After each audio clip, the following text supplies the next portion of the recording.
period within 90 days from then, the IHS is refunded. The amounts, you can read more about the IHS on this website. It is specially for IHS. It gives you overview who needs to pay, how much to pay, etc. And then refunds also. So you can read about that. And how long is the UK Tier 1 investor visa given for? Or what is the duration of validity of the UK Tier 1 investor visa? So there are two categories: if you're applying from outside the UK or if you're applying from within the UK. Be mindful that in order to apply from within the UK, you have to be eligible to switch. So only if you are in any of these categories can apply to switch. Only then you can apply from within the UK. All other applicants have to apply from outside. So if you're applying from outside the UK for the first time, the visa will be granted for a period of 3 years and 4 months.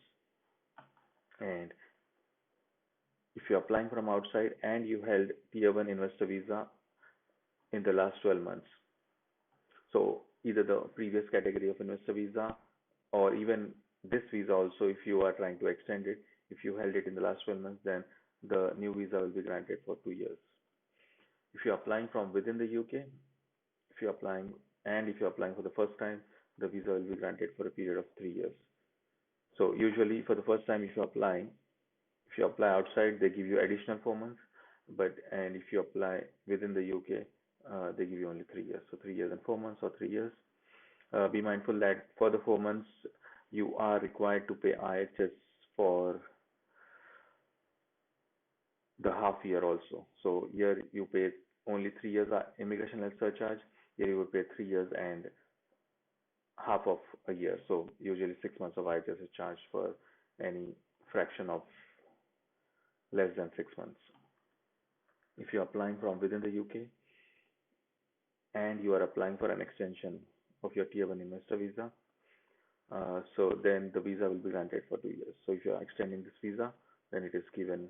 So the way it would apply is, if you're coming first time from outside the UK, you are giving 3 years and 4 months, and before the expiry of that visa, you apply for extension, and then you're given 2 years. So usually by completing 5 years, 3 years plus this 2 years, the 4 months are just extra given for entry clearance outside UK applications. So 3 plus 2, you complete 5 years, and if you invested 2 million, then you qualify for ILR. Can I extend my UK Tier 1 investor visa? Yes, you can extend your UK Tier 1 investor visa. So this is the extension that we talked about, first 3 years, and then any subsequent extensions are for 2 years.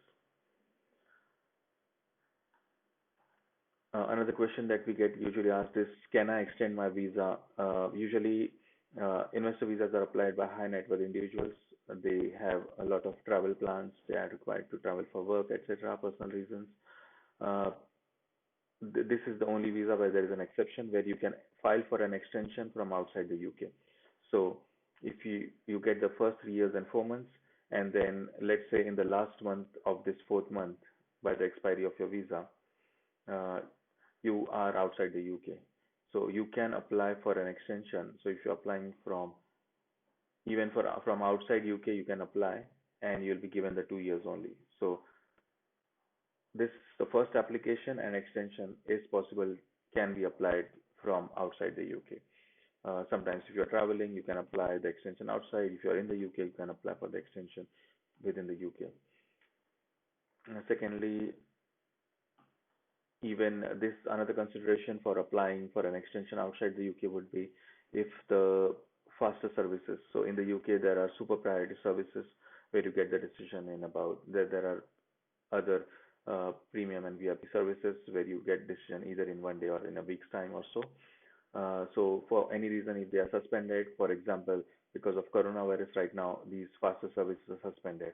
So that may be another consideration where you may decide to go outside the UK, if you have any plans to travel, and then apply for extension from outside the UK. So after how many years will I get permanent residence in the UK? There's another question we are asked during our consultations.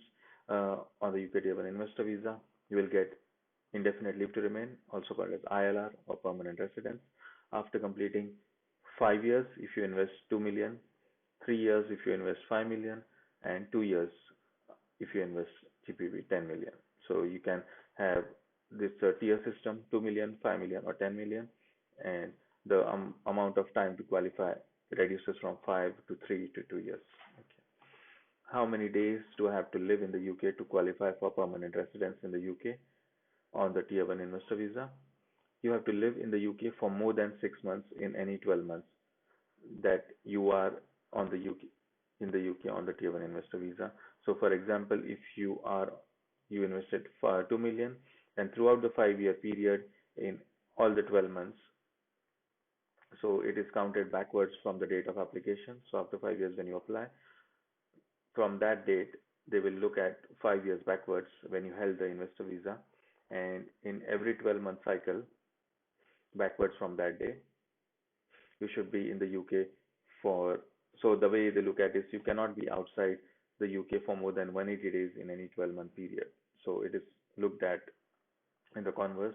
So they will check that every 12 months you are required to give all your absences from the UK.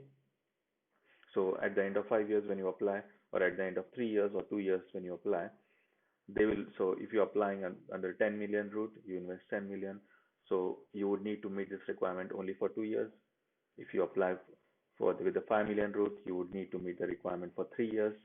So in that, so for example, if you do the 10 million investment uh, for the 2 years, no doubt you will be given the visa. The visa is always given for 3 years and 4 months. If you apply outside the UK, doesn't matter how much you want to invest.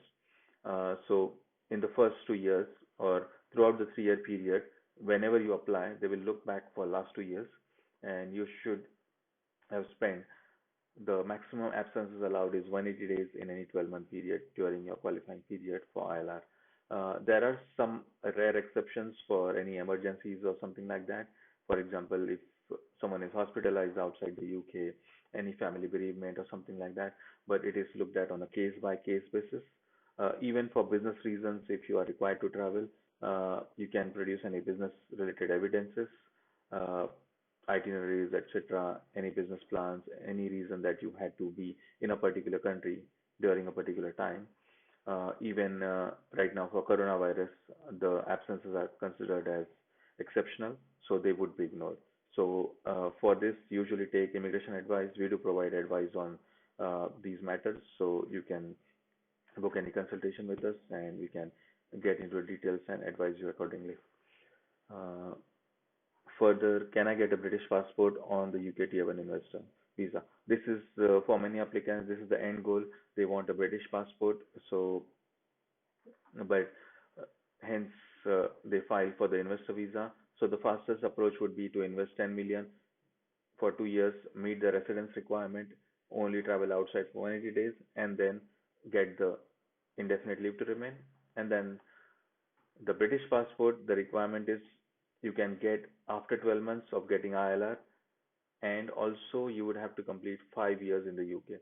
So usually the 12 months rule would apply if you are 5 years in the UK, and then after 12 months waiting for that, then you can apply for naturalization as a British citizen.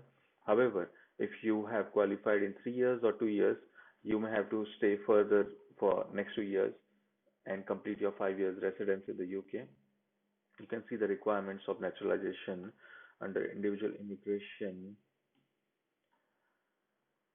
British citizenship, and you should have a list of documents. And yeah, so we can read about this. There is documents list, etc.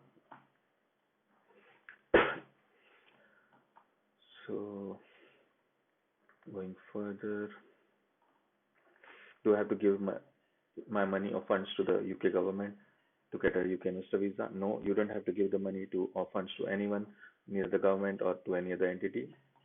You have to invest the money in active and trading UK registered companies. So you decide where you want to put your money. You are not able to put in UK government bonds. It was allowed previously, but it is not allowed now. So mainly this is the only investment that is allowed as of today. Active and trading UK registered companies. You can also set up your own company, or if you already set up and invested in the last 12 months, we can use that investment as well to qualify you for the investor visa. What types of investments are allowed to get a UK Tier 1 investor visa?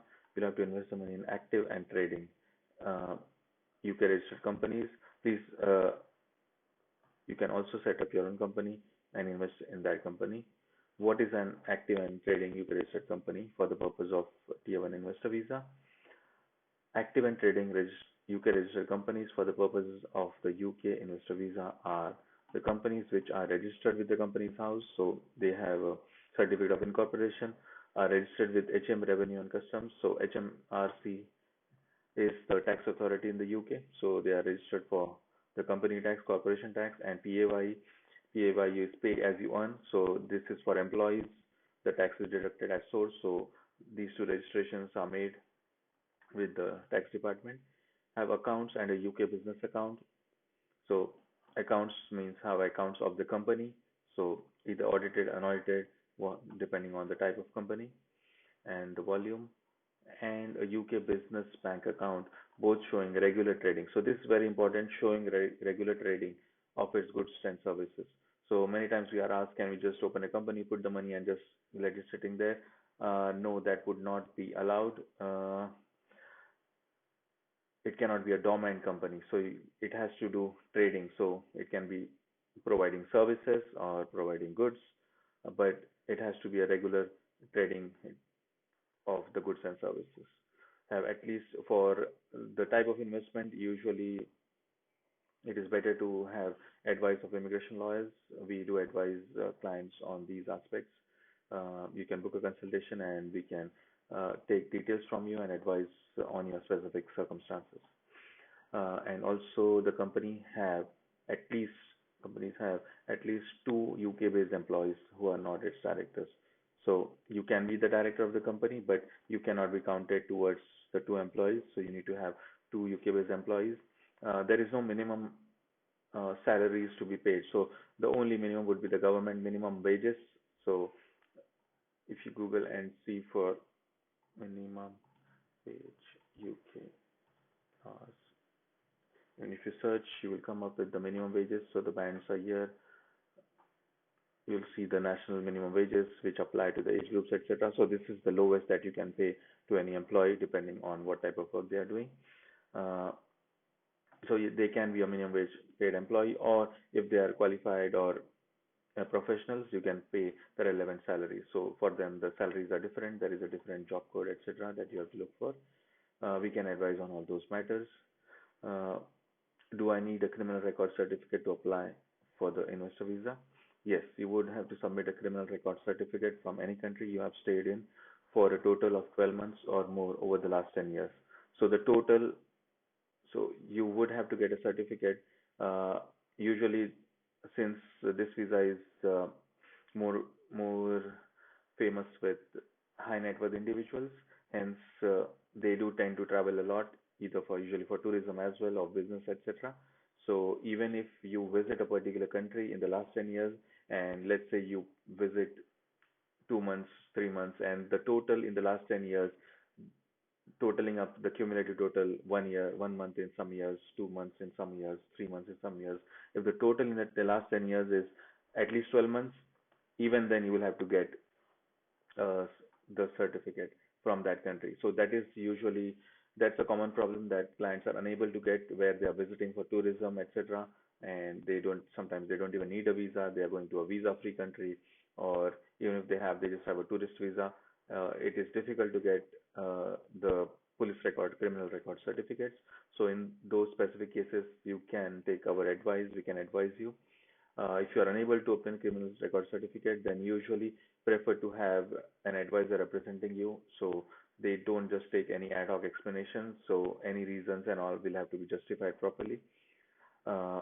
So an explanation, so which we do in our legal cover letters, stating that it is not reasonably practicable for you to obtain a criminal record certificate, or you may have to show some efforts of trying to get the certificate, but you are unable to, etc. from any particular country or several countries. What are my rights and duties whilst living in the UK on a Tier 1 investor visa? you will have full rights to work in the UK.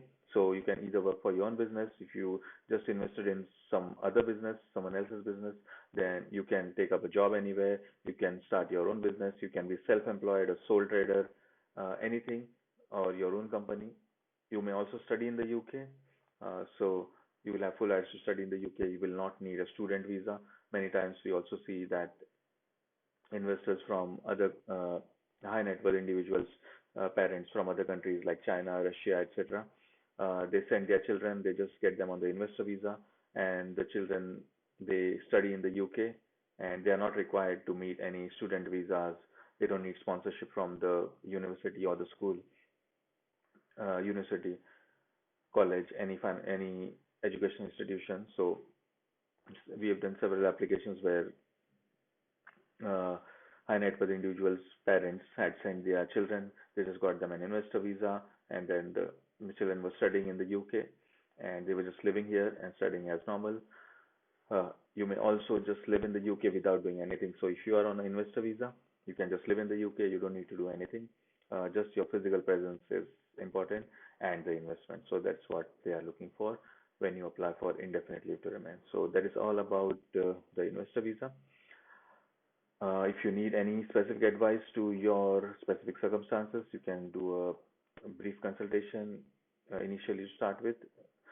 You can click on this link and book the consultation. It will give you the details of what the consultation involves, and you'll see our calendar and all, and you can book it yourself. Thank you very much.